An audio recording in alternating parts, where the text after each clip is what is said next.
Alfred Rosenberg seeks out the well-known anti-Semitic journalist, publisher and poet Dietrich Eckart. It is Eckart who introduces Rosenberg to Adolf Hitler.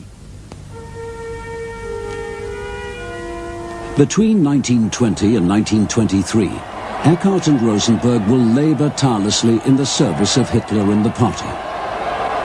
Through Rosenberg, Hitler learns of the protocols and the works of Houston Stewart Chamberlain. Rosenberg speaks at the Thule Society meetings and edits the Völkische Beobachter, the party newspaper originally owned by Thule. In the pages of the Beobachter, Rosenberg will publish the serialized text of the protocols of the Elders of Zion. It is to raise funds for the party newspaper that Dietrich Eckart introduces Hitler to the influential circles that will increasingly support the fledgling Nazi party. It is while staying in the Berlin house of a wealthy manufacturer that Hitler is given instruction in public speaking by a well-known teacher of drama.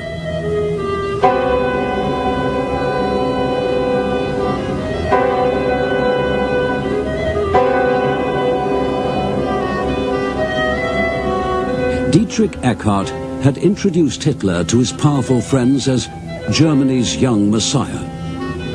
Eckart will also lead to Hitler, the first of his followers to believe that description to be the literal truth. Rudolf Hess is, like Hitler himself, a disillusioned and embittered war hero. In May 1920, Hess had been taken by Eckart to his first Nazi party meeting and his first encounter with Adolf Hitler. In Hitler, Hess had, he believed, found the savior long prophesied in German occultist circles. The Stark von Oben, the strong one from above, the man who would lead the Germanic peoples to the dawn of an Aryan millennium. By 1923, much of Hitler's racial ideology has taken shape. The prejudices of his youth have been forged into a doctrine steeped in Aryan mysticism. His faith in his Germanic mission is deepening. Now, after attending a nationalist rally near Bayreuth, Hitler makes a personal pilgrimage.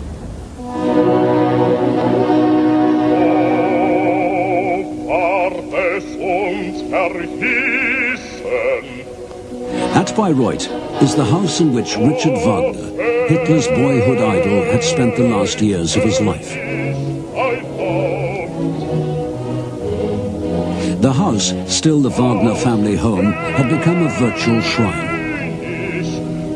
As a young man, Hitler had worshipped Wagner as the supreme prophet of the German people. In Wagner's operas and in his anti-Semitic writings, Hitler now sees the highest confirmation of his own innermost convictions. In common with the Germanic mystics, Wagner had believed the Jews to be incapable of true spirituality. While the rest of humanity had descended from higher beings, the Jews were descendants of the apes. In Wagner's mystical drama Parsifal, based on medieval tales of the Knights of the Holy Grail, Parsifal is an Aryan Christ. Wagner had himself described the Grail as a symbol of blood purity, a warning to the German people against racial pollution. After a tour of the Wagner home, Hitler asks permission to visit the composer's tomb alone. He returns in a state of great emotion to declare, "Out of Parsifal I make a religion." Wagner's daughter Eva had married the English mystic Houston Stewart Chamberlain. Chamberlain tells Hitler, "With one stroke you have changed the state of my soul." That Germany gives birth to a Hitler in the time of her greatest need is proof of her vitality. In a little over a month after his visit to Bayreuth, Hitler launches his first bid for national power. The attempted coup of November the 9th, 1923, in which Hitler's brown shirts, along with other nationalist paramilitary groups, attempt to take control of the Bavarian government, is a disastrous failure. Yet, Hitler's arrest, his trial and his subsequent imprisonment will make of the obscure Austrian agitator a household name and a political martyr.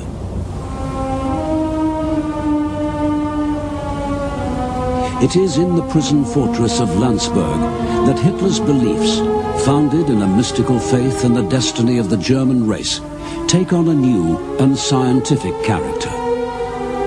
Hitler's fellow prisoner Rudolf Hess had been for a time a student of economics at the University of Munich.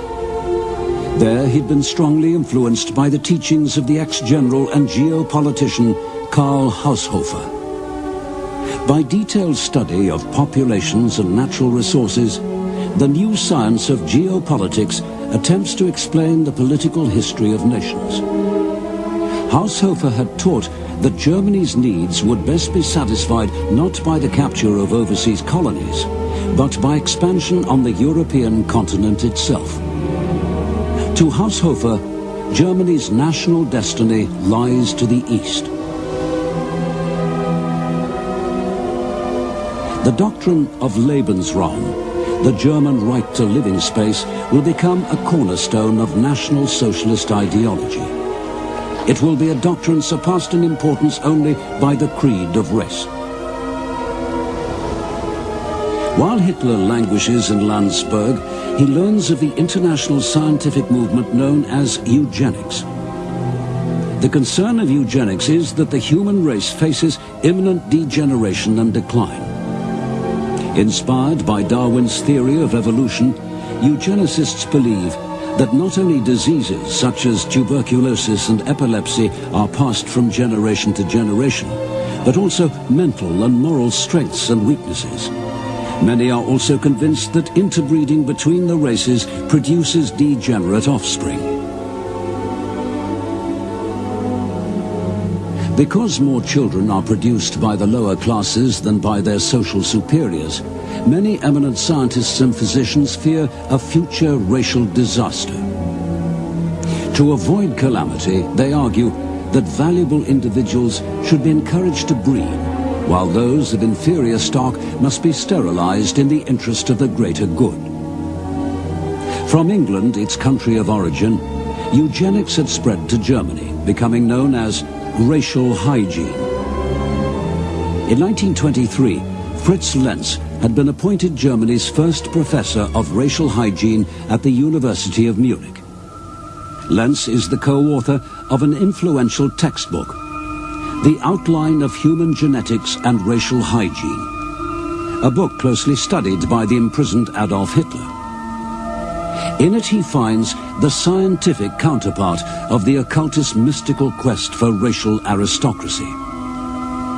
Fritz Lenz argues that between races and between individuals there is a clear hierarchy. While some are destined only to be slaves, others are born to rule. Having served 9 months of his 5-year sentence, Hitler is released from Landsberg in December 1924. His imprisonment had been, in his own words, a university at the expense of the state. In Landsberg, the strands of Hitler's ideology had been woven into his personal political testament, Mein Kampf. In Mein Kampf, Hitler describes the purpose of the state which the party will construct. A state, he writes, is only a means to an end, and its end it sees as the preservation of the racial existence of men.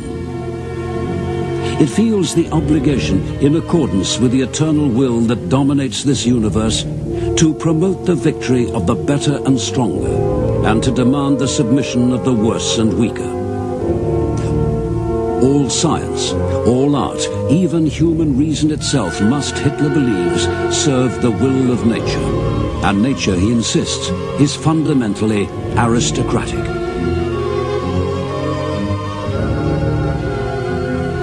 Having learned from the failure of the Nazi coup in 1923, Hitler commits the Nazi Party to the pursuit of power by democratic means. Meanwhile, he constructs a shadow state. It is to be founded on the strictly hierarchical principles, long advocated by German mystics, and now supported by the ideas of racial hygiene.